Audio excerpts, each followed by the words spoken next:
Queridos, a paz do Senhor, eu sou o pastor Anderson Silva e você está na nossa Academia de Pregadores. É com muita alegria que nós iniciamos hoje o nosso terceiro trimestre das lições bíblicas de escola dominical neste ano de 2021. Encerramos semana passada o segundo trimestre e agora iniciaremos o terceiro com um assunto magnífico, um assunto que com certeza será de grande aprendizado para a nossa vida. Particularmente, eu gosto muito de história e é isso que nós vamos estudar neste terceiro trimestre, um pouco da história do povo de Israel. Estamos com lições comentadas pelo pastor Cleiton Pomerene, que é um doutor e mestre em teologia, membro do Conselho Geral da Rede Assembleiana de Ensino, autor de obras editadas pela CPAD, é também diretor da Faculdade Refidim e do Colégio Seduc em Joinville, em Santa Catarina, é editor executivo da revista Repaz e pastor auxiliar na Igreja Assembleia de Deus em Joinville, na nossa querida Santa Catarina. Um homem extremamente capacitado por Deus, com comentários magníficos. As 13 lições são comentários grandiosos, práticos, de grande aprendizado para a nossa vida. Então, nesse terceiro trimestre, estudaremos sobre o plano de Deus para Israel em meio à infidelidade da nação. Como eu disse, vamos estudar essa parte histórica de Israel, do período dos reis de Israel, que tem grandes aprendizados para a nossa vida. Então, estudaremos o plano de Deus para Israel em meio à infidelidade da nação. As correções e ensinamentos divinos no período dos reis de Israel. Eu sempre falo que inteligente é quem aprende com os próprios erros, mas quem é sábio aprende com os erros dos outros. E quando nós olhamos para a nação de Israel, principalmente nesse período dos reis de Israel, aqui na Academia de Pregadores, nós temos o curso médio em teologia, onde nós estudamos história de Israel. Quando nós olhamos para este período dos reis de Israel, nós temos grandes lições para a nossa vida. Assim como Israel cometeu diversos acertos, cometeu também falhas. E principalmente através das falhas, nós vamos aprender a não nos comportar como Israel se comportou e atraiu muitas vezes consequências trágicas para a sua vida. Nós teremos a oportunidade nesse terceiro trimestre de aprender com essa história de Israel. A fidelidade de Deus em meio à infidelidade, em diversos momentos da nação de Israel. Então, mais uma vez, seja muito bem-vindo à nossa Escola Bíblica Dominical na Academia de Pregadores. Vamos, então, à nossa primeira lição, onde trataremos sobre a ascensão de Salomão e a reconstrução do templo. A ascensão de Salomão e a reconstrução do templo. Esta primeira lição é a lição do dia 4 de julho de 2021, que tem como texto áureo o texto que está em 1 Reis, capítulo 11, capítulo 8 e o versículo 11, que nos diz o seguinte: E não podiam ter-se em pé os sacerdotes para ministrar, por causa da nuvem, porque a glória do Senhor enchera a casa. Nós vamos perceber que este foi um momento em que Salomão edificou o templo ao Senhor, construiu o templo ao Senhor e a glória de Deus encheu o templo. A verdade prática nos diz o seguinte, verdade prática: o pedido de sabedoria feito por Salomão a Deus aponta para a maturidade espiritual que Deus deseja para seus filhos. Nós conhecemos, os leitores da Bíblia conhecem bem essa história. Depois de edificar o templo, Deus apareceu a Salomão à noite e falou com ele: pede-me o que quiseres que eu te dê. E a Bíblia diz que Salomão pediu a Deus sabedoria. E o Senhor lhe disse: porque não pediste a morte dos teus inimigos, porque não pedistes riquezas, até o que tu não pedistes, eu te darei. E isso manifesta uma maturidade espiritual que é a proposta de Deus para a nossa vida. O ponto central da lição nos diz que o que pedimos ao Senhor deve ser refletido em toda a nossa vida. Os desejos do nosso coração direcionam toda a nossa vida. Então, aquilo que nós pedimos ao Senhor deve refletir também em toda a nossa vida. Vamos à leitura, aliás, aos objetivos da nossa lição. Objetivo geral e objetivo específico. O objetivo geral da nossa lição: expor a necessidade de permanecer em comunhão com Deus. A comunhão com Deus não deve ser algo só que nós alcançamos, deve ser algo no qual nós permanecemos.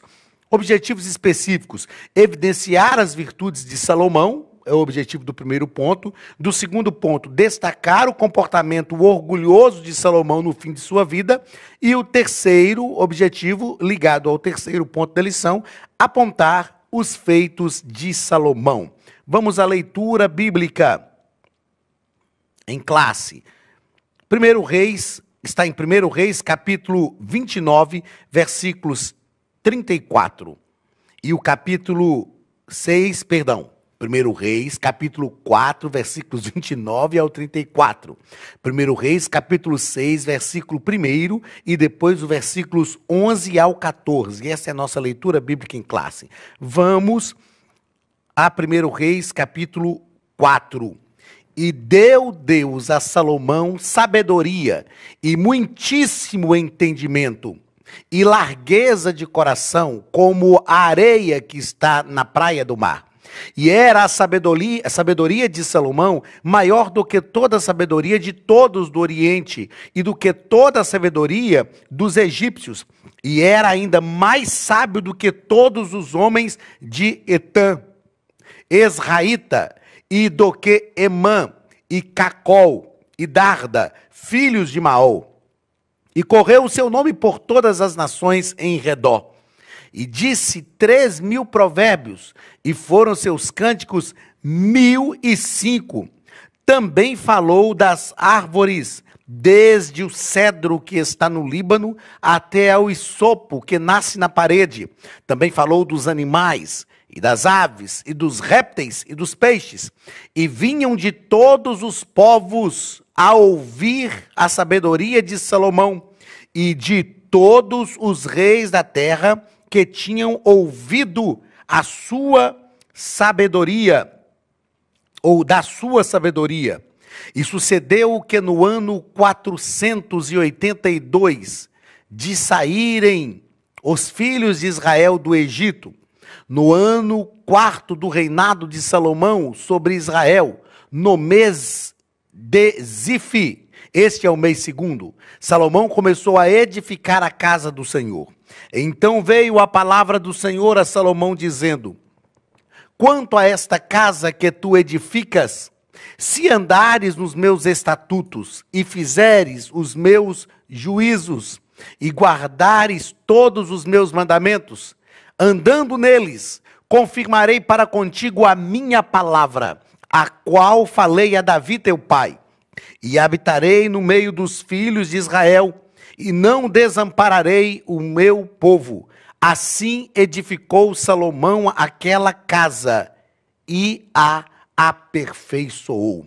Nós sabemos que o desejo de edificar uma casa ao Senhor surgiu no coração de Davi.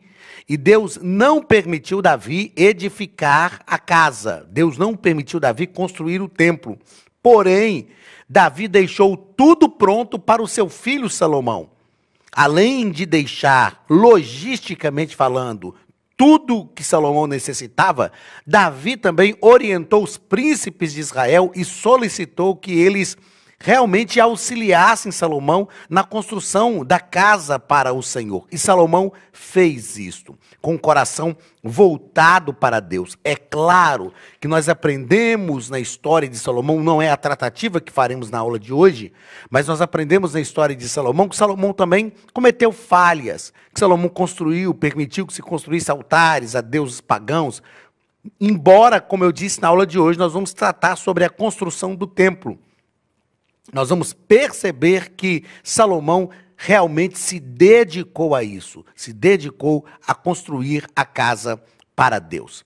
Salomão foi o terceiro rei de Israel. Primeiro o rei Saul, depois o rei Davi e depois o rei Salomão. E foi o último rei do período que nós chamamos de Reino Unido.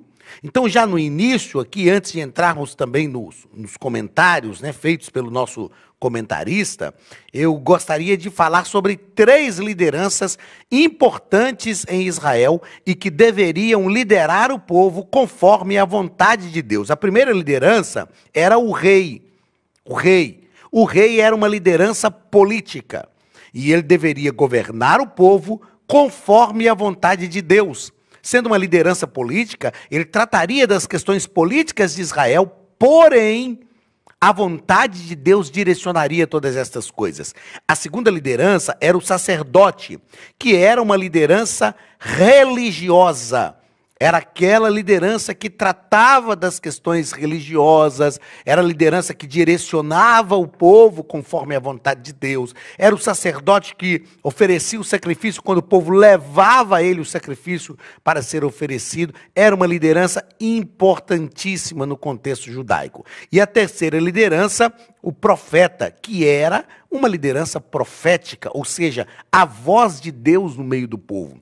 O profeta tinha a responsabilidade de manter o povo na direção certa quando o rei falhava, se o sacerdote falhasse, o profeta era a voz de Deus para direcionar todas as coisas. O profeta era chamado também de vidente, aquele que vê o futuro, porque quando as pessoas queriam consultar a Deus, iam ao profeta, e o profeta buscava a direção de Deus para o seu povo. Então, o Reino Unido, que foi debaixo ou sob a liderança de Saul, Davi e Salomão, era um reino que, embora não fosse a vontade de Deus que o povo quisesse um rei, que o povo tivesse um rei, é o que nós chamamos de teocracia. Nós sabemos que a teocracia teve a sua transição para a monarquia no período de Samuel. O povo pediu um rei e Deus deu Saul como rei. Depois disso, Deus escolheu Davi como rei e depois Salomão reinou no lugar do seu pai. Nós vamos perceber que Davi estruturou o povo religiosamente falando. Estruturou os levitas, estruturou o culto ao Senhor e agora Salomão vai construir a casa de Deus. Vamos aos comentários. Nosso comentarista, no primeiro ponto, vai falar sobre a sabedoria de Salomão. E no primeiro parágrafo tratamos sobre a virtude de Salomão. Salomão soube pedir. Salomão soube pedir. E o comentarista coloca-nos algo interessante aqui, dizendo o seguinte: se Salomão fosse ganancioso, deixa eu mudar aqui. Se Salomão fosse ganancioso, ele teria pedido dinheiro. Se Salomão fosse orgulhoso, ele teria pedido glória. Se ele fosse vaidoso, teria pedido muitos dias de vida.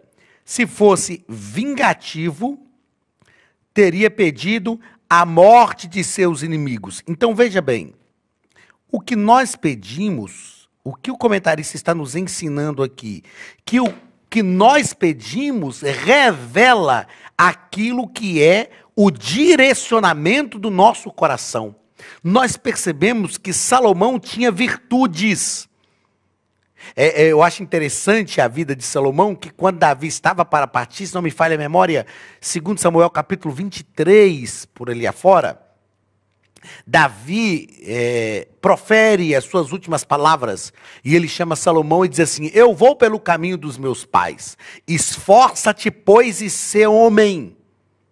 Eu acho linda essa expressão, esforça-te, pois, e sê homem, e esforça-te para fazer e cuida para que você faça tudo aquilo que é a vontade de Deus. Então Salomão tinha virtudes e ele pede ao Senhor, o Senhor dá a Salomão uma oportunidade que eu falo que todos nós gostaríamos de ter, pedir o que quisermos. Então, cuidado com aquilo que você pede, porque os seus pedidos revelam o que está no seu coração. Salomão teve um elevado senso de prioridade ao pedir a Deus a coisa certa. Ele teve um elevado senso de prioridade. Qual foi a prioridade de Salomão? Qual a prioridade que Salomão nos revela ter quando ele pediu a Deus sabedoria? Ele disse: Deus, eu entro e saio no meio do povo, eu tenho que julgar o povo. E em outras palavras, ele estava dizendo: eu não posso fazer isso de qualquer maneira, então eu preciso realmente de algo que seja a minha prioridade. Liderar o povo de Deus conforme a vontade do Senhor. E ele então pede sabedoria. Segundo ponto, vai nos falar sobre o sábio pede sabedoria. Então é interessante isso, né? Porque quem é sábio pede sabedoria. Só de pedir sabedoria já está revelando a sabedoria que se tem. Salomão diz o seguinte: eu sou ainda menino pequeno, e não sei como sair e nem entrar. Sabe o que Salomão revela aqui? E é algo magnífico. Salomão revela uma dependência. Dependência. Total dependência de Deus. Salomão revela uma total dependência de Deus quando ele diz isso. Ele diz: Deus, eu preciso do Senhor na minha vida. Eu preciso que o Senhor me ajude. Eu tenho que entrar e sair no meio do povo. E isto é sábio, isto é algo sábio. Não é vergonhoso dependermos de Deus. Às vezes, humanamente, temos medo de depender de alguém. Nós nascemos para ser independentes, para ser livres. Isso é algo da vida cotidiana. Só que Salomão declara a sua dependência de Deus quando ele pede a Deus sabedoria e diz: eu sou ainda criança. É como se ele estivesse dizendo: eu não tenho condições de fazer isso sozinho, eu preciso da tua ajuda. Terceiro ponto, a sabedoria na prática de vida. A sabedoria que Deus deu a Salomão, eu gosto sempre de dizer que foi uma sabedoria administrativa. Administrativa. Às vezes as pessoas pensam o seguinte, que aquilo que Deus mostrava a Salomão, a forma como Salomão resolvia as coisas, era algo revelado por Deus ali naquela hora, de forma instantânea. Deus deu a Salomão uma sabedoria administrativa. E essa sabedoria administrativa, ela redunda, ela resulta numa prática de vida. Tudo que Salomão fazia era debaixo da sabedoria dada por Deus. E o comentarista, ele nos deixa claro aqui, ó, que Tiago escreve que se alguém tem falta de sabedoria, peça a Deus que dá sem medida e não lança em face. Deus dá sabedoria. A sabedoria não é adquirida em bancos de academia. A sabedoria não pode ser comprada. A sabedoria é dada por Deus. Outra coisa importante que nós precisamos definir aqui, deixar claro, é o que é sabedoria. Você sabe realmente o que é sabedoria? Estamos falando que a sabedoria é dada por Deus. Sabedoria não é adquirida em bancos de escola, ela é dada por Deus. Sabedoria é condição para aplicar bem o conhecimento adquirido. Sabedoria é diferente de conhecimento. Conhecimento nós adquirimos, nós compramos, nós estudamos, nós pagamos por ele. É claro que aqui na Academia de Pregadores, este conhecimento da Escola Bíblica Dominical é de forma gratuita, é um presente da academia para você. Mas o conhecimento, ele é adquirido, ele exige um esforço, seja financeiro, seja pessoal, seja mental, intelectual, ele exige um esforço. Isso é o conhecimento, a busca do conhecimento. A sabedoria não. Sabedoria é dada por Deus. E sabedoria é condição para utilizar, para usar bem o conhecimento adquirido. Quantas pessoas que têm muito conhecimento, mas não têm sabedoria? O conhecimento sem sabedoria não resulta em nada positivo. O conhecimento sem sabedoria é algo impraticável. É por isso que nós estamos estudando sobre a sabedoria na prática de vida. Que você busque o conhecimento, que você busque crescer intelectualmente, mas, sobretudo, busque sabedoria de Deus para a sua vida. E você vai perceber que você conseguirá aplicar bem o conhecimento adquirido e isto será uma bênção para a sua vida. Não se esqueça, conhecimento sem sabedoria para nada vale, mas o conhecimento aplicado de forma sábia resulta em coisas grandiosas e positivas para a sua vida. Que Deus te abençoe e que Deus te faça compreender isso. Busque e aplique a sabedoria de Deus em todas as áreas da sua vida. E eu repito, Tiago nos ensina, se alguém tem falta de sabedoria, peça a Deus que dá sem medida e não lança em face. Vamos ao segundo ponto da nossa lição. A consolidação do poder. Primeiro parágrafo, a glória do reino ou a glória do reinado de Salomão. O reinado de Salomão, ele não se firmou apenas, não se tornou amplo apenas em questões territoriais, mas foi firmado e estabelecido em paz e justiça. Eu achei importante essa afirmação do comentarista. Ele foi firmado e se estabeleceu em paz e justiça. Paz e justiça. Duas coisas importantíssimas para a nossa vida.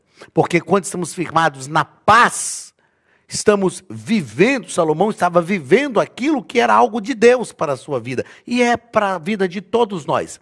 A Bíblia diz que Jesus é o príncipe da paz. Então tudo que fazemos tem que estar firmado na paz. Tem que trazer paz. Paz ao nosso coração. Paz às pessoas que estão à nossa volta. E justiça. O reino de Deus é um reino de justiça. Aquilo que é justo, onde as pessoas não são injustiçadas. E o reino de Salomão se firmou tanto em paz quanto em justiça. Segundo parágrafo, o orgulho precede a ruína. Como falamos no início aqui da nossa aula, Salomão infelizmente cometeu falhas. E nós precisamos tratar disso também. Os desvios de Salomão foram chegando aos poucos, à medida que fazia pequenas concessões em seu coração e estabelecia acordos e conchavos políticos que deterioraram sorrateiramente seus valores espirituais. Nós precisamos ter cuidado e pedir a graça de Deus sobre a nossa vida para que nós sejamos sábios em relação às escolhas que fazemos de pessoas com as quais nós vamos pactuar. A Bíblia diz o seguinte: andarão dois juntos se não houver acordo? O reino de Salomão foi um reinado de paz. Ele não precisou guerrear, ele estendeu o território sem levantar a espada uma vez sequer. Quando a gente estuda a história de Salomão, nós vamos perceber que ele não empreendeu nenhuma guerra. Um reino alicerçado em paz e justiça. Mas o orgulho precede a ruína. Ele se deixou levar. E ele foi fazendo pequenas concessões em seu coração. Queridos, este é um problema que nós precisamos tratar na nossa geração. Vejam só, nós vivemos na nossa geração, uma geração que às vezes tem dificuldade de entender que nós não podemos fazer pequenas concessões. Existem coisas que nós até conseguimos negociar, mas existem coisas que não. Tem coisas que são inegociáveis, inegociáveis. E nós vemos uma geração que quer negociar, fazer pequenas concessões. O que Salomão fez foi exatamente isso. Ele fez pequenas concessões e que lhe levaram à ruína. Ele foi se envaidecendo. Que você não negocie coisas pequenas, porque é por negociar uma sucessão de coisas pequenas que quando assustamos, já negociamos coisas importantes na nossa vida espiritual. Tem coisas na vida espiritual que são inegociáveis. Pequenas concessões levam à ruína, assim como fez com Salomão. Que nós possamos aprender com esse homem, que foi o homem mais sábio do mundo. Que possamos aprender até com os seus erros, a fim de que nós não caiamos também no mesmo erro que Salomão caiu. Vamos ao terceiro ponto da nossa lição, onde nós vamos tratar sobre a construção do templo. A construção do templo. E o primeiro parágrafo vai falar sobre o nobre propósito de Salomão. O nobre propósito de Salomão. E eu acho interessante isso aqui, eu quero fazer questão de deixar frisado isso aqui, que foi um propósito transferido